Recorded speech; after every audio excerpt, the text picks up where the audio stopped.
Coming to you now with some higher definition, as I got a new phone today, and it also means that I have 2 camera angles. So we'll see how this goes. I'm putting together a Christmas list, which is a little bit late given we are all the way into December, but I'm going to make it a template as well. So if anyone ever wants to grab it off the site, you can do that too. It's super easy. You start with a Google Sheet, or you could do this in Excel or any other spreadsheet program. I'm going to call this, and so at Christmas time, for example, you're going to want to put in who's it for,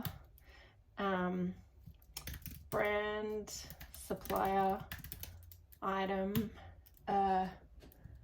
cost, purchased,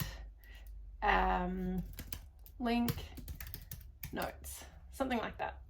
And so in the very beginning, you are going to have something like, this is for my boyfriend, brand, supplier, a cool place, item, a cool thing, cost $100, purchased, no, I haven't got that yet.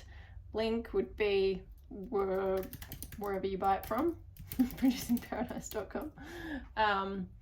And notes, he said he really wanted this, although a record might be better.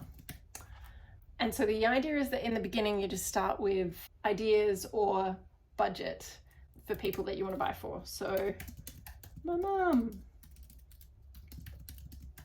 my dad, bestie, brother, sister, cousin, uncle, another friend. These would all be people's names. Work friend, whatever it is. And at the beginning, everyone is unpurchased, and I'll show you why in a moment. But we're essentially going to build up a template that'll have how much spent to date and how much remains. So cost or budget. So for my mum, actually on this one we want to say is a dollar value. So let's say, yep, $100 for all my cool peeps, and then cousin, uncle, another friend, work friend. And this is where you'd fill in, mum is gonna have Maya voucher, Bunnings voucher, cool place, a cool thing, and so on and so on. And you can keep track of as you've purchased things. So along the way you might find, oh yeah, I have bought that one. This will now, if we format, conditional formatting, if the cell is exactly a Y, it can go green, and if the text is exactly an N, it can go red. All right, so this equals total budget spent to date remaining.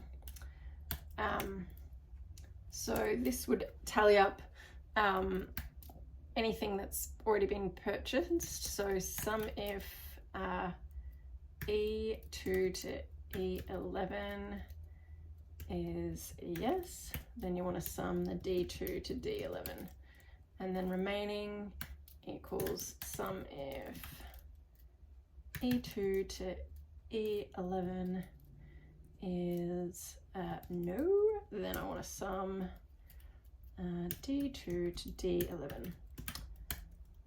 And all of this will already be done in the template if you want to steal this version, but in case you ever wanted to do it yourself.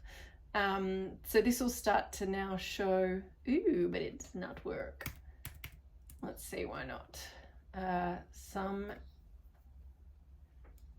D2 to D11, sum if, because I need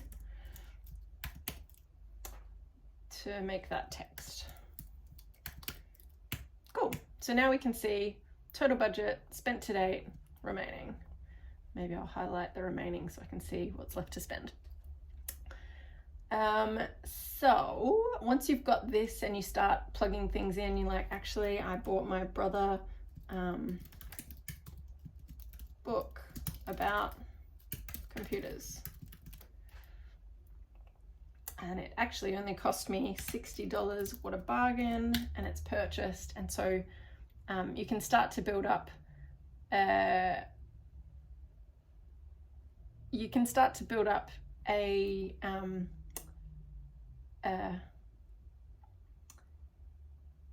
you can start to see how the list will shrink or grow, and then you realize you forgot about some people. So let's add some more rows for a new friend, yet another friend.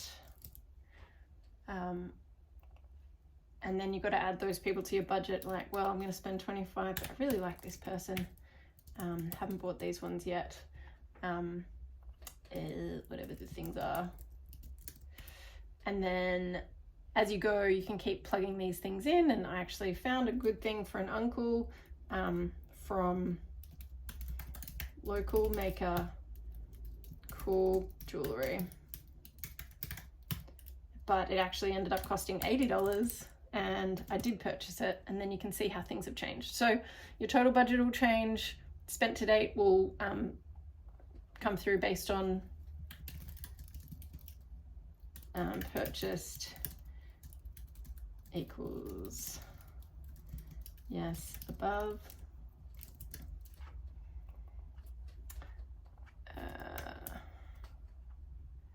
And this one's based on, oops, based on purchased equals and above.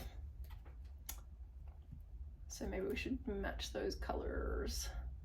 Remaining, spent to date. Cool. So that is how it works. I might just tidy it up a little bit. And yeah, I do something like this for Christmas each year, but you could use it for birthdays or for any other kind of event when you want to keep track of how much you want to spend, who you want to spend it on, and then capture as you have purchased those things along the way. Take some notes. Super lo-fi, probably something that many people have their own system for, but this works for me. And then the bonus is each year I can kind of take this as, so this might be template, and then each year I'll have like, you know, Christmas 2022, and I'll duplicate the template and create a version for each year. And I can see what I bought people in previous years and then not buy them the same thing again. Although you can never have too many houseplants, candles, lamps, or many other things. All right, leaving it there. Thanks for watching. Let me know if this was useful, or if you have another method for capturing your Christmas list and keeping track of what you've spent, or ideas for things. Love to hear it. Okay, bye.